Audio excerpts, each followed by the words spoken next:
भक्तों, ओम नमः शिवाय, श्री शिवाय नमस्तुभ्यम, जय श्री महाकाल। भक्तों, जैसे कि आप सबको पता है कि कल 10 मई अक्षय तृतीया का दिन आ गया है। जी हाँ भक्तों, अगर आपके घर में पैसे की कमी है, धन की कमी है, लक्ष्मी माता आपके घर में टिकती ही नहीं है, धन आता है लेकिन बरकत नहीं हो पा रही है आपके घर की, या अगर आपके घर में बहुत ज्यादा व्यक्ति कोई बीमार है, उसकी बीमारी नहीं ठीक हो पा रही है, आप बड़े बड़े हॉस्पिटलों में बहुत ज्यादा पैसे भी खर्च करवा के देख लिए लेकिन उसमें कोई अंतर समझ में ही नहीं आ रहा है, तो भक्तों चिंता मत करिए।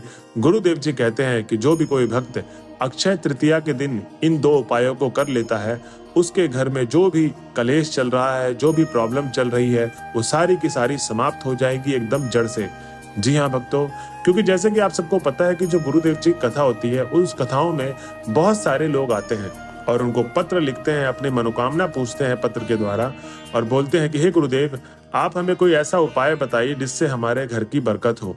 तब गुरुदेव जी बताते हैं कि जो अक्षय तृतीया का दिन होता है, जो पूरे साल में एक बार आता है, जो दीपावली के जैसे ही होता है, जिसको पूरा का पूरा दिन शुभ ही माना गया है, उस दिन अगर आप इन उपायों को कर लेते हैं मेरे बताए गए, तो आपकी जो भी बरकत रुकी हुई है, जो भी समस्याएं आपके जीवन में चल रही है, वो पूरी की पूरी जड़ से समाप्त हो जाएगी। तो भक्तों उसके बाद गुरुदेव जी उपाय बताते हैं और ठीक भक्त वापस घर जाते हैं और अक्षय तृतीया के दिन वो उपाय करते हैं और उपाय करने के बाद वो वापस से गुरुदेव जी की कथा में आते हैं और फिर से पत्र लिखते हैं। भक्तों आप जानकर हैरान होंगे कि इस बार जो भक्त गुरुदेव जी वो पत्र लिखते हैं वो धन्यवाद के रूप में लिखते हैं और कहते हैं कि हे गुरुदेव, आपने जो हमें उपाय बताया था कि ये उपाय आप अक्षय तृतीया वाले दिन कर लेना, जो कल के दिन ही आ रही है भक्तों, उस दिन हम लोगों ने उपाय किया और उपाय को करने मात्र से ही हमारी जो भी मनोकामना थी, लक्ष्मी से रिलेटेड, धन से रिलेटेड, बीमारी से रिलेटेड, सारी की सारी जड़ से समाप्त हो गई और लक्ष्मी हमारे घर पे बनी ही रहती है। तो भक्तों बस मेरी आपसे यही दरखास्त है जो मैं आज की वीडियो आपके सामने लेकर आया हूँ,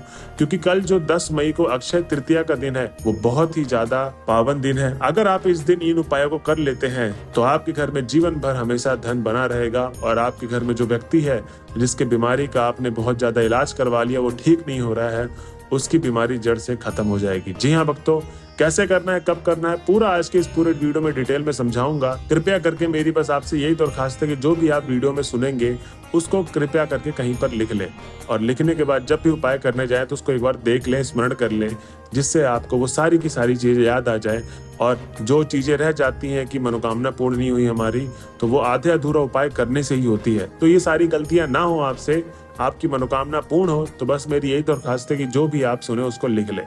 अब चलिए चलते उपाय की तरफ। और उपाय को शुरू करने से पहले जिस किसी ने अभी तक हमारे चैनल को सब्सक्राइब नहीं किया है तो चैनल कर ले सब्सक्राइब और बेल नोटिफिकेशन को भी ऑन कर ले, जिससे गुरुदेव जी की आने वाली अपकमिंग वीडियोस आपको मिलती रहे। तो भक्तों सबसे पहले तो गुरुदेव जी बताते हैं कौड़ी का उपाय। जी हाँ भक्तों, बोलते हैं कि जो भी व्यक्ति कौड़ी वाला उपाय करता है अक्षय तृतीया के दिन, उस दिन से आपके घर में कभी भी लक्ष्मी जाएगी नहीं, हमेशा लक्ष्मी आएंगी ही।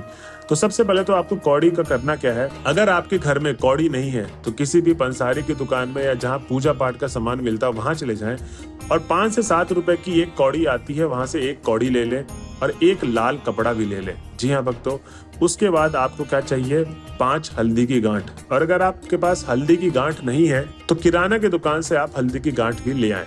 अब भक्तों आपको करना क्या है इस दिन, मतलब ये आपको उपाय कल के दिन ही करना है, इस चीज का ध्यान रखना है, ठीक है। ये उपाय ये नहीं कि आप 11 तारीख को कर लें, 12 तारीख को कर लें, कभी और भी कर लें। ये उपाय सिर्फ कल के दिन ही करना है आपको, अक्षय तृतीया के दिन। तो अब जब आप घर आ गए तो ये भक्तों सबसे पहले तो ये उपाय घर के अंदर ही करना है, कहीं भी जाने की आपको मंदिर परिसर में जाने की जरूरत नहीं है।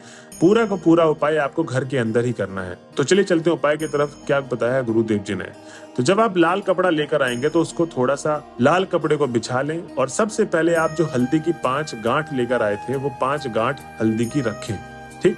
उसके बाद जो एक कौड़ी लेकर आए थे वो एक कौड़ी भी रख दें। अब आपको एक छोटी सी पोटली बनानी है, जैसे लाल कपड़े को आप बांध लें और पोटली बनती है ना, वैसे ही आपको पोटली बनानी है। उसके बाद आपके घर में जहां भी माता लक्ष्मी का मंदिर है, जहां भी माता लक्ष्मी की मूर्ति रखी हुई है या उनकी प्रतिमा रखी हुई है, उनकी तस्वीर रखी हुई है, वहीं पर आप उस पोटली को ले जाके रख दें। और जब आप रखेंगे तो सबसे पहले तो आप लंबी बाती का घी का दिया जलाएं। किसका, लंबी बाती का घी का दिया आपको जलाना है और माता रानी से प्रार्थना करनी है कि हे माता रानी, मेरे घर में धन की बहुत ज्यादा समस्या रहती है, आज मैं आपके समक्ष आई हूँ ये उपाय करने के लिए और मेरी मनोकामना बस यही है कि आप मेरे घर पे जीवन भर बने रहें, मेरे घर में धन की बरकत हमेशा हो। उसके बाद आपको ये मनोकामना बोलकर वो जो एक लाल पोटली में आपने 5 हल्दी की गांठ और एक कौड़ी रखी थी, वो पूरी रात आपको लक्ष्मी माता के सामने रखे रहने देना है, ठीक। और अभी ये उपाय खत्म नहीं हुआ है। इसके बाद जब 11 तारीख आएगी, 11 मई मतलब परसों का जो दिन आएगा, उस दिन आपको क्या करना है, सुबह उठ के स्नान करके जो आप लक्ष्मी माता के सामने वो जो लाल पोटली रखे थे उसको वहां से उठाकर आपके घर में जहां भी आपका धन रखता है, जहां भी आप पैसे रखते हैं, अलमारी में जहां भी रखते हैं आप, ठीक, उस जगह पे आपको ये लाल पोटली रख देना है। इसको खोलना नहीं है, इसको रख देना है। भक्तों, गुरुदेव जी कहते हैं कि जो भी कोई व्यक्ति मेरे बताए गए उपाय को इस तरीके से करता है, उसके घर में बहुत ज्यादा धन की बरकत होती है और उसके घर में पूरे साल पैसा ही पैसा आता रहेगा। तो भक्तों, ये था गुरुदेव जी का पहला उपाय जो लक्ष्मी आवागमन का उपाय बताया था। उसके बाद हम चलते हैं अगले उपाय की तरफ। जो बहुत ज्यादा व्यक्ति बीमार है और आपके घर में कोई ना कोई ऐसी बीमारी बनी रहती है, चाहे छोटी से छोटी बीमारी हो, चाहे बड़ी से बड़ी बीमारी हो, ये सारे भक्तों को उपाय करना है। उससे आपके घर में जो भी दिक्कतें चल रही हैं बीमारी से रिलेटेड, वो सब की सब जड़ से खत्म हो जाएगी। तो इस उपाय में सबसे पहले तो गुरुदेव जी ने बताया है कि आपको चाहिए 5 हल्दी की गांठ, ठीक है। इसमें भी आपको क्या चाहिए, 5 हल्दी की गांठ और थोड़ा सा लाल चंदन का आप गीला करके पेस्ट बना लें, ठीक। और उसके बाद आपको क्या चाहिए, एक घी का दीपक जो लंबी बाती का होना चाहिए और एक माचिस आपको लेके सीधा चले जाना है। कहां पर, बेल पत्र के पेड़ के पास। जी हाँ भक्तों, जब आप बेल पत्र के पेड़ के पास पहुंच जाएंगे तो सबसे पहले आपको 5 से 10 मिनट पार्वती माता का आराधना करना है। किनका करना है, पार्वती माता का आराधना।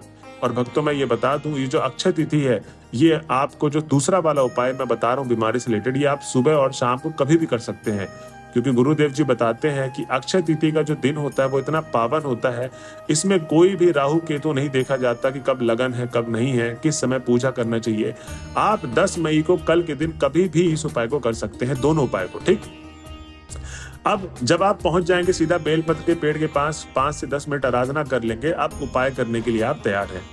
क्योंकि गुरुदेव जी बोलते हैं कि जब भी आप उपाय करने जाएं तो भगवान माता का किसी भी चीज का उपाय करने जा रहे हैं जिसमें उन भगवान के बारे में बताया गया है, उनका 5 से 10 मिनट आराधना जरूर कर लें। क्योंकि जब भी आप मनोकामना मांगेंगे, आपके सच्चे दिल से भगवान उस मनोकामना को सुनेंगे और पूर्ण भी करें। तो इसके बाद जब आपने 5 से 10 मिनट आराधना कर ली, तो सबसे पहले जो आप 5 हल्दी की गांठ लेके गए थे, लाल चंदन और एक दिया, उसको साइड में रख लें। और जो लाल चंदन का आपने पेस्ट बनाया था, गीला किया था, उसको 5 स्वास्तिक बनाना है आपको बेल पत्र के पेड़ के पास। क्या करना है, 5 स्वास्तिक आपको बेल पत्री के पेड़ के पास आपको बना देना है जमीन में, ठीक। और उसके बाद जो 5 हल्दी की गांठ लेकर गए थे, वो हर एक स्वास्तिक के ऊपर रख दे, ठीक।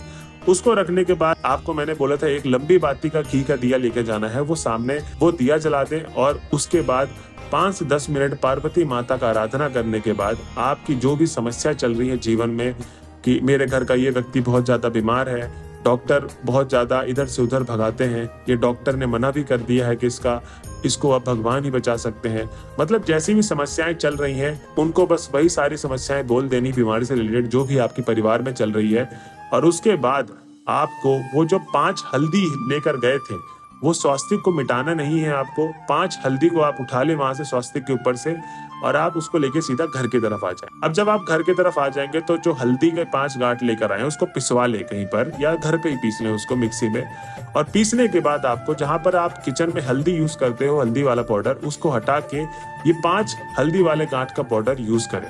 और भक्तों, गुरुदेव जी कहते हैं कि जब भी कोई खाना दूध और खाने में आप सब्जी में मिला रहे हैं, दाल में मिला रहे हैं, तो वो हल्दी 5 गांठ जो आपने पीसी थी, जो पार्वती माता का आप आशीर्वाद लेकर आए हैं, औषधि के रूप में उनसे लेकर आए हैं, वो आपको हल्दी यूज करनी है खाने में। भक्तों, गुरुदेव जी कहते हैं कि जो भी कोई भक्त मेरे बताए गए उपाय को इस तरीके से करता है और क्रमांक वाइज करता है, आगे पीछे ना करके, उसकी मनोकामना अवश्य पूर्ण होगी। तो भक्तों, ये थी आज की वीडियो। अगर वीडियो के आप लास्ट तक पहुंच गए तो श्री शिवाय नमस्तुभ्यम लिखना ना भूलें। मिलते हैं अगले वीडियो में, जब तक के लिए बने रहे हमारे चैनल में। हर हर महादेव।